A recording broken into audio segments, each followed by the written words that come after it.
Kwame Eugene ade aye nyom dia maye ne miemfe no so ne yemfa mo akwa ba mra Adom TV Ahosepe adwumadi so ene afie bi oye guy ena mi gira mu ma sister Sunday bi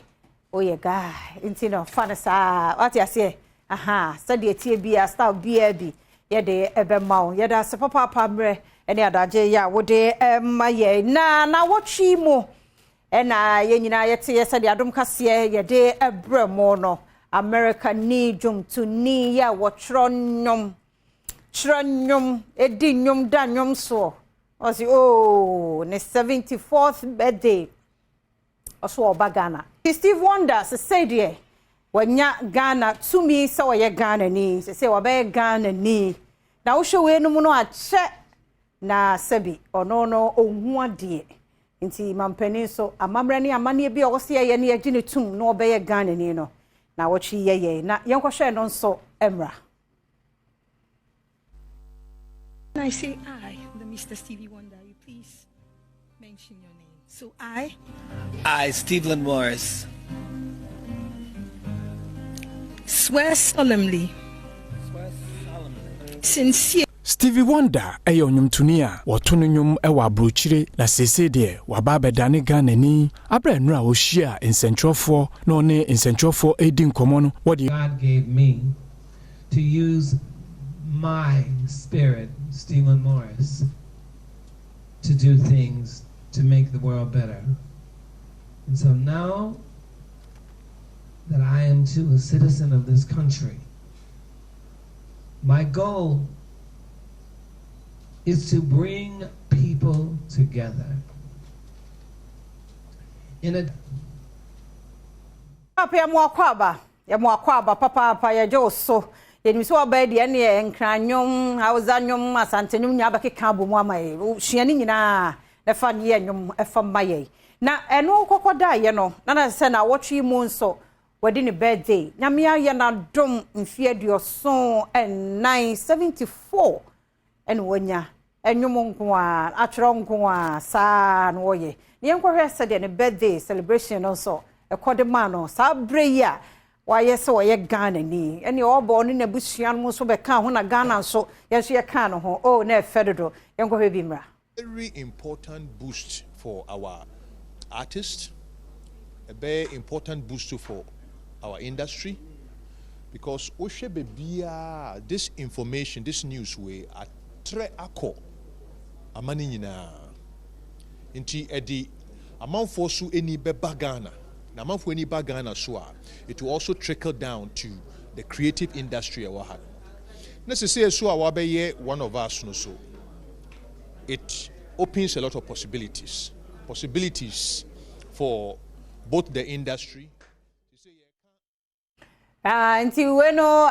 ora we Rocky Dawudi aha birthday de ne be bra mu mrese mu fa nche yie pa nti se de ya general tum se Ghana ni no wo kire mfaso a e de be bra ye so man free bra wo kan ye ene okọ internet ne so ba bia eda so because o man ni wiase de o ye ni patitiru kese na se aman ya bibra man do so no se Ghana dia I say Ghana we are so blessed and lucky. Yabeto so na ye de akoyensan foforo mu awani gidie mu nsam na Doomsday Vigil wonim say an actress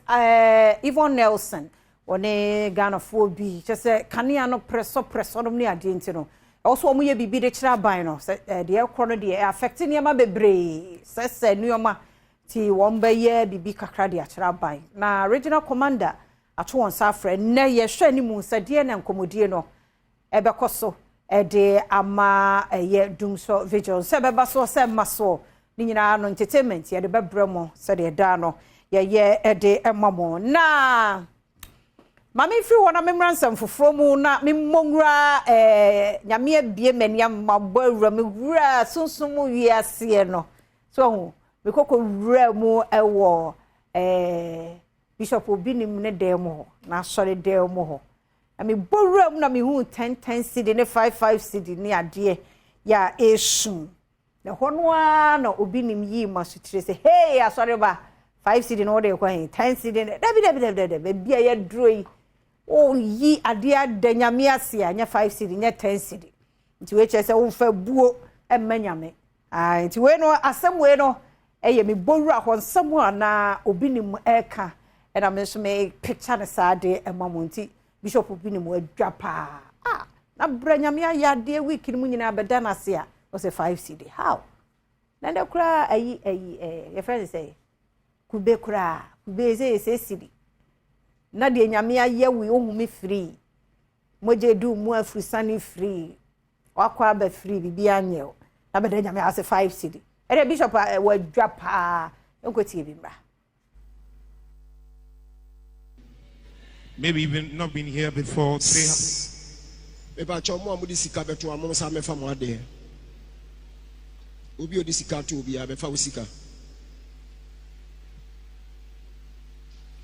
Udi sika bi ato abefa wo sika. 10 ne 5 ne yejai ewa ha. Befa wo sika free ha. Mummu nyankopon. More respect God. 10 5 umunyame ena me kra so umume wa wudi sika beto ame kan ade tre be fa wo 10 ne wo 5 anya sa me fa sika na be ye no me ama wo me se be fa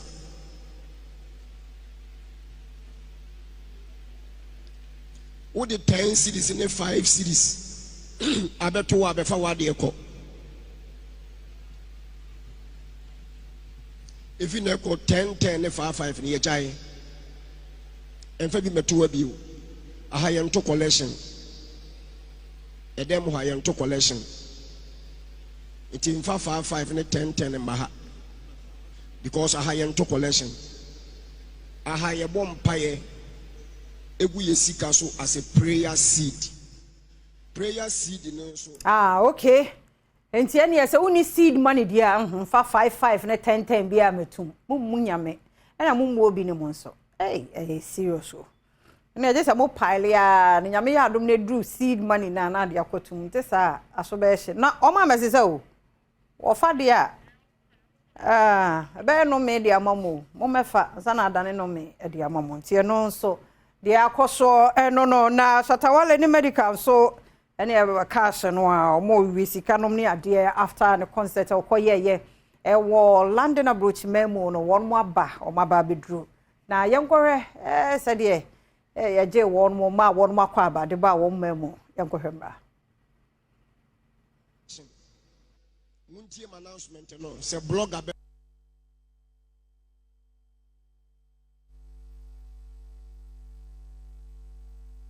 kan nation yanko kan kase ne wi betwa da pa ntino eno ehu asem no me ya sure say governance so ehwede ekoso no ni nyina fa ho ebia no na mame monra yensam foforo mu na ya ba sini twemu a mame ba ko a wa boro ho modern pa mame Janet o hwe obra Janet ne de fe obatuntum tenten kase efefefe eno wo kai na chikakra se baby atwemu super odi ne wonya ne baby kro papa nyame fa ne kra nsie ono ne wo hwa ne de kokko so de yenkwati emfi ono ansa nenum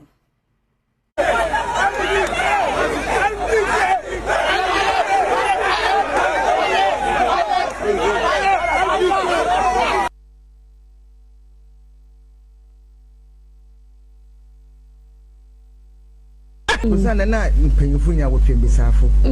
nti mukwa na odi fama mpre no ka chem de edwuma na ye mpanyufu nya ye yemiafo nti emi ma afọ mpre se ma Freda day ana escape for ameyi wow nti o ma menye ne tena chair for almost 10 years fra uni super odi twempena 10 years na say you no so ne dina because you kon ye ka high band na wo amahen ibinu won ho ye hwehwem branti ahohwefo na makai odi na asam na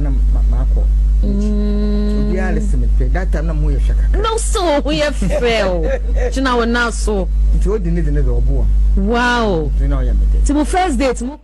ti anu no mami Janet no akan drama no ne ade wa yi a che nti sankomo we call social media no so a obete mo ewo ho ti mami mongra Nigeria na akanayo one ne ba brantie na edi nkomo mo ani na ho na mebe no so na mo mame enko ye nsamfoforo mu se wahu na akua on the bad dressing dey o de be ma wo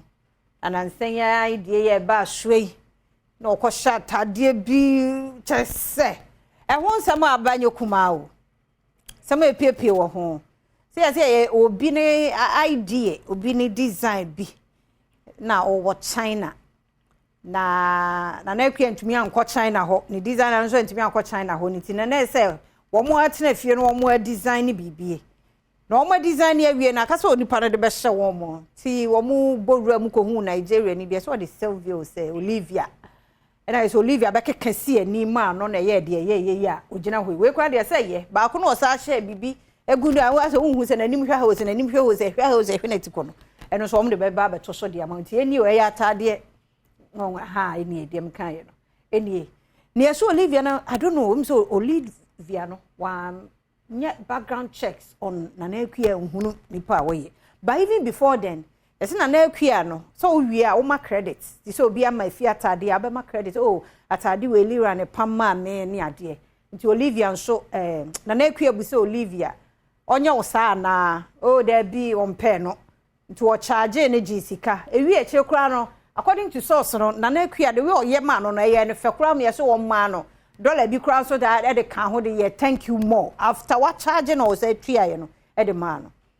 enti aja sister ba na ja wono de wa be dress ye na be hwe so wa wani trio no o chatare bia na trend but even on her page crowd ma credit like obo o tag lady no tag lady ni din wo mu afa yes sister free here wa be dwa se wa antro ni din na kwa say enya design China ni na design na be fix it like what the best share me na ade and no kura nkoda nchen kura no what charge me because say me body wo say there be ehun hia na me say ye nim say Olivia no nim social media so nim na akua no tete and so ay issue so for who say nkrofo post no all trending into per credit meanwhile wo kura ko ni page wa wo bo udin wo ho and na akua de bia man no say hey ra wanko jai sense mu hu akotwo social media no so wa mo adwen amafie ubeto nka wo court wate wani na ho no bia na kana asem tie no so ho asem eno no eno so trendy e wo ho afa me nko Nigeria nti na ne Kamzi 122D house beautiful it's called arts ati ase ti utum so hu right up so eni muri ana o se kai so late mama famunye na menyina Nigeria kana yo so wa unim sa papa na otwa movie no onse na nsia ye ne story ya ne banso wa introduce no to nti eno a eni na papa tunofo and a good advice pa say hey me ba e bia wa wura your first pay de wani na ho na emra waja ho fan koma asofo nya wo first pay no a hwese obe ma papa hunu so ansa na wo ma me ne osofo adu ho ati e futu nam de ma no enkotie papa futu ode ama ne be yeah I want to observe a culture from our ancestors which has led to the progress of many people you see today. Father's blessing. Clinton, when he is my son, has just concluded a film production management with us and he has earned his first salary. His first salary is 50,000 naira for the movie. When is it? From your pocket, and the 50,000, give me 500 naira.